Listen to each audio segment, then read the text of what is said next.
ಬಂದದ್ದು ಸ್ವಲ್ಪ ತಡ ಆಯ್ತಾ ಅಂತ. ಮೈಂಡ್ ಫುಲ್ಲು ಬರೀ ಕಾಂತಾರ ಮೂವಿ ಬಗ್ಗೆನೇ ಯೋಚನೆ ಮಾಡ್ತಾ ಇದ್ದೀನಿ.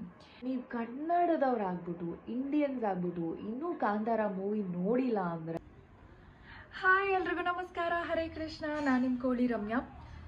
ಎಲ್ಲಿ ಹೋದ್ರೂ, ಯಾವ ಫ್ರೆಂಡ್ಸ್ ಮೀಟ್ ಮಾಡಿದ್ರು, ಯಾರಿಗೆ ಟೆಕ್ಸ್ಟ್ ಮಾಡಿದ್ರು ಕೇಳೋದು ಒಂದೇ ಕ್ವಶನ್, ಕಾಂತಾರ ಮೂವಿ ನೋಡಿದ್ರಾ? ಅಪ್ಪಪ್ಪ, ಈ ಕ್ವಶನ್ ಕೇಳಿ ಕೇಳಿ ಕೇಳಿ ನನಗೊಂದು ಫೈನಲಿ ಕಾಂತಾರ ಮೂವಿ ನೋಡಲೇಬೇಕು ಅಂತ ಡಿಸೈಡ್ ಮಾಡಿಬಿಟ್ಟಿದ್ದೀನಿ. ಅದಕ್ಕೆ ಇವತ್ತು ಕಾಂತಾರ ಮೂವಿಗೆ ಹೋಗೋದಕ್ಕೆ ರೆಡಿ ಆಗ್ತಾ ಇದ್ದೀನಿ. ಫೈನಲಿ ರೆಡಿ ಆಗಿಬಿಟ್ಟಿದ್ದೀನಿ. ನೋಡಿ ಹೆಂಗಿದೆ ನನ್ನ dress. Go to hairstyle. And ಈ ಥರ ಬಿಸಿಲಲ್ಲಿ ಇದು ಸ್ವೆಟರ್ ಥರ ಹಾಕ್ಕೊಂಡಿದ್ದಾಳೆ ಅಂತ ಯೋಚನೆ ಮಾಡ್ತಿದ್ದೀರಾ? ನಿಮ್ಗೆ ಯಾರಿಗೂ ಗೊತ್ತಿಲ್ಲದಿರೋ ಒಂದು ವಿಷಯ ಇದೆ. ಏನು ಗೊತ್ತಾ? ನನಗೆ ಚಳಿನ ಕಂಟ್ರೋಲ್ ಮಾಡೋದಕ್ಕಾಗಲ್ಲ. ಥಿಯೇಟರ್ ಒಳಗಡೆ ಫುಲ್ ಚಳಿ ಇರುತ್ತೆ, ನನಗೆ ಚಳಿನ ಮಾತ್ರ ಕಂಟ್ರೋಲ್ ಮಾಡೋಕ್ಕಾಗಲ್ಲ. ಅದಕ್ಕೋಸ್ಕರ ಈ ಥರ ಇಲ್ಲಿಂದ ಕೆಳಗಡೆವರೆಗೂ ಫುಲ್ ಕವರ್ ಮಾಡ್ಕೊಂಡು ಹೋಗ್ತಾ ಇದ್ದೀನಿ. ನನಗೆ ಮೂವಿ ನೋಡೋದು ಇಂಪಾರ್ಟೆಂಟ್, ಡ್ರೆಸ್ ಇಂಪಾರ್ಟೆಂಟ್ ಇಲ್ಲ. ಫೈನಲಿ ಕಾಂತಾರ ಮೂವಿ ನೋಡೋದಕ್ಕೆ ನಾವು ಗರುಡಮಾಲಲ್ಲಿ ಬಂದಿದ್ದೀವಿ. ಮೇಲ್ಗಡೆ ಹೋಗ್ತಾ ಇದ್ದೀವಿ ಗಾಯ್ಸ್. ಮಾಲಲ್ಲಿ ಯಾರೂ ಇಲ್ಲ, ಖಾಲಿ ಆಗಿದೆ. ನಾವು ಮಟ್ಟ ಮಧ್ಯಾಹ್ನ ಬಂದಿದ್ದೀವಿ. ಮಂಡೇ ಆಫ್ಟರ್ನೂನ್ ಅಲ್ಲ, ಅದಕ್ಕೆ ಮಟ್ಟ ಮಧ್ಯಾಹ್ನ ಯಾರೂ ಇಲ್ಲ.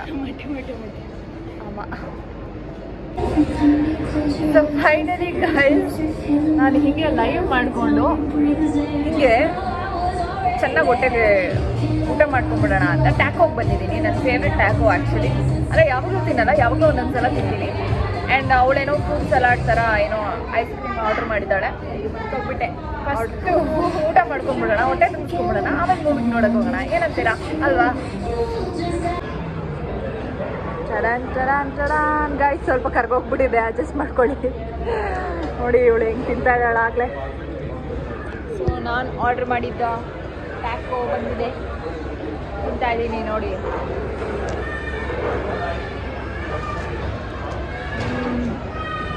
ಅದು ಸೂಪರ್ ಆಗುತ್ತೆ ಟ್ಯಾಕೋ. ಗೈಸ್ ಫೈನಲಿ ಬಂದಿದ್ದೀವಿ ಒಳಗಡೆ, ಆದರೆ ಇನ್ನೂ ಓಪನ್ ಮಾಡಿಲ್ಲ, ವೆಯ್ಟ್ ಮಾಡ್ತಿದ್ದೀವಿ ಹೊರಗಡೆ. ಸೊ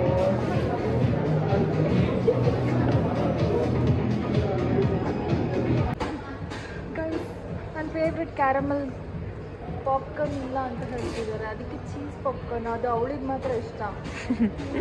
ಆದರೂ ತೊಗೋತಾ ಇದ್ದೀನಿ. ಏನು ಮಾಡೋದು, ಆಮೇಲೆ ತುಂಬ ಜನ ಆಗೋಗ್ಬಿಡ್ತಾರೆ, ರಶ್ ಇರುತ್ತೆ, ಆಮೇಲೆ ಬಂದು ನಿಂತ್ಕೊಳ್ಳೋಕ್ಕೆಲ್ಲ ಆಗಲ್ಲ. ಅದಕ್ಕೆ ಇವಾಗಲೇ ತೊಗೋತಾ ಇದ್ದೀನಿ. ನೋಡಿ ಇರೋದು ಕೊಡೋ ಚೀಸ್ ಪಾಪ್ಕಾರ್ನ್.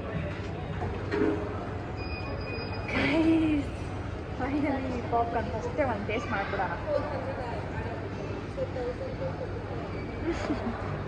ಏನಕ್ಕೆ ಇಲ್ಲ,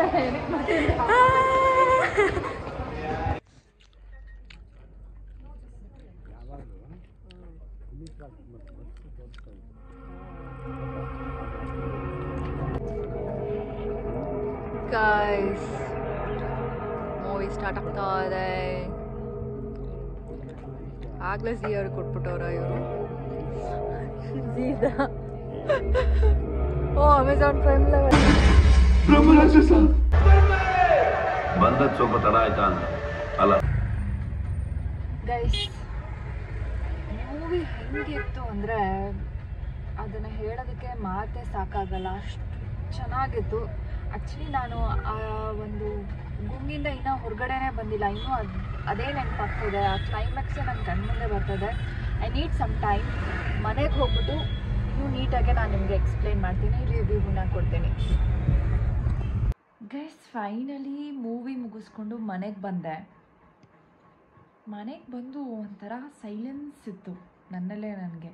ಯಾಕಂದರೆ ಮೈಂಡ್ ಫುಲ್ಲು ಬರೀ ಕಾಂತಾರ ಮೂವಿ ಬಗ್ಗೆನೇ ಯೋಚನೆ ಮಾಡ್ತಾ ಇದ್ದೀನಿ. ಆ್ಯಂಡ್ ಕಾರಲ್ಲಿ ಬರುವಾಗ್ಲೂ ಏನೂ ಮಾತಾಡೋಕ್ಕೆ ಆಗ್ತಾಯಿರಲಿಲ್ಲ, ಅಷ್ಟು ಸೈಲೆನ್ಸ್ ಇತ್ತು. ಅಂದರೆ ಈ ಮೂವಿ ನಮ್ಮನ್ನು ಬೇರೆ ಒಂದು ಲೋಕಕ್ಕೆ ಕರ್ಕೊಂಡು ಹೋಗ್ಬಿಡುತ್ತೆ. ಆ್ಯಕ್ಚುಲಿ ಫಸ್ಟ್ ಹಾಫ್ಗಿಂತ ನನಗೆ ಸೆಕೆಂಡ್ ಹಾಫ್ ತುಂಬಾ ಇಷ್ಟ ಆಯಿತು. ಆ್ಯಂಡ್ ಪ್ಯಾನ್ ಇಂಡಿಯಾ ಮೂವಿ ಅಂದರೆ ನಾವೊಂದು ಎಕ್ಸ್ಪೆಕ್ಟೇಷನ್, ಒಂದು ಥಾಟ್ ಇಟ್ಕೊಂಡು ಹೋಗಿರ್ತೀವಿ. ಬಟ್ ಅಲ್ಲಿಗೆ ಹೋದ್ಮೇಲೆ ಆ ಎಕ್ಸ್ಪೆಕ್ಟೇಷನ್ ಮೀರಿದ ಒಂದು ಪಿಕ್ಚರೈಸೇಷನ್ ನೋಡಿದಾಗ ಮಾತುಗಳೇ ಬರಲ್ಲ. ಆ್ಯಂಡ್ ಈ ರೀತಿ ಒಂದು ಮೂವಿನ ನಾನು ಇದೇ ಫಸ್ಟ್ ಟೈಮ್ ನೋಡ್ತಾ ಇರೋದು ಅಂತ ಅಂದ್ಕೊತೀನಿ. ಯಾಕಂದರೆ ಇದರಲ್ಲಿ ಒಂಥರ ಗೊತ್ತಿಲ್ಲದೆ ಇರೋ ಒಂದಷ್ಟು ವಿಷಯಗಳನ್ನು ಹೇಳಿದ್ದಾರೆ ರಿಷಬ್ ಶೆಟ್ಟಿಯವರು. ಆ್ಯಂಡ್ ಹೀಗೂ ಇರುತ್ತಾ ಅಂತ ಅನಿಸೋದುಂಟು. ಆ್ಯಂಡ್ ಹೀರೋಯಿನ್ ಕ್ಯಾರೆಕ್ಟರ್ ನನಗೆ ತುಂಬ ಇಷ್ಟ ಆಗಿದ್ದು ಈ ಮೂವಿಯಲ್ಲಿ. ಆ್ಯಂಡ್ ಇದು ಒಂಥರ ಟ್ವಿಸ್ಟ್ ಕೊಡುವಂಥ ಕ್ಯಾರೆಕ್ಟರ್.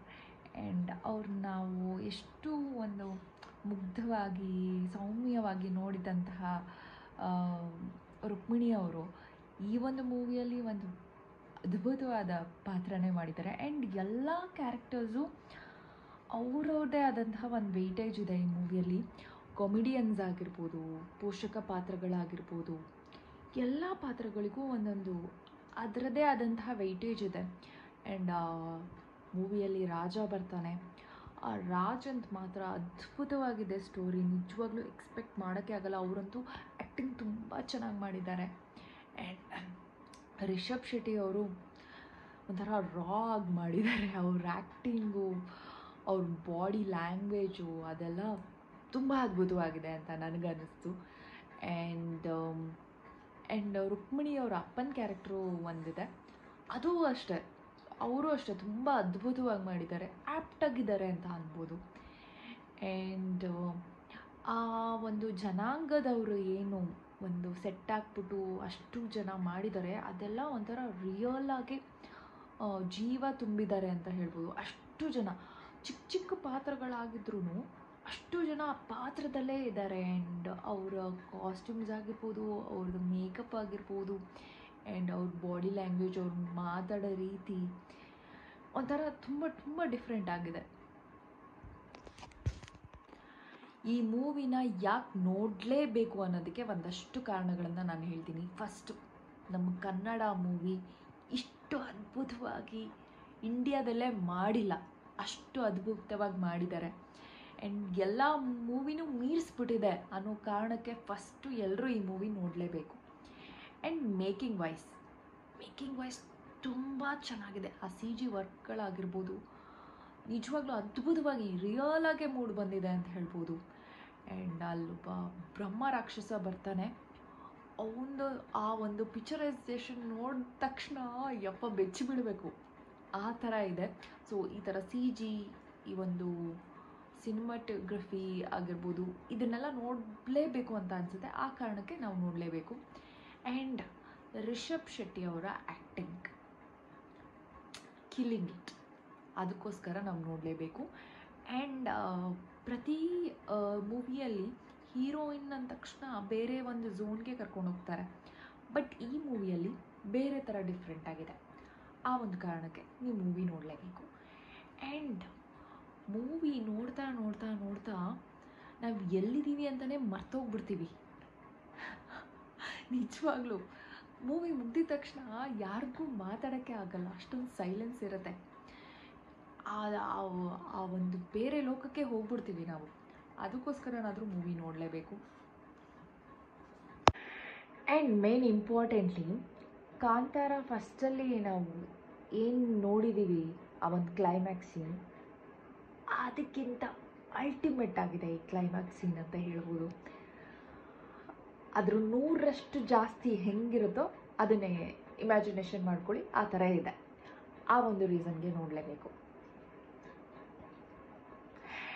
ಆ್ಯಂಡ್ ನೀವು ಕನ್ನಡದವ್ರಾಗ್ಬಿಟ್ಟು, ಇಂಡಿಯನ್ಸ್ ಆಗ್ಬಿಟ್ಟು ಇನ್ನೂ ಕಾಂತಾರ ಮೂವಿ ನೋಡಿಲ್ಲ ಅಂದರೆ ಫಸ್ಟು ಹೋಗಿ ಕಾಂತಾರ ಮೂವಿ ನೋಡಿ, ವರ್ತ್ ಮೂವಿ.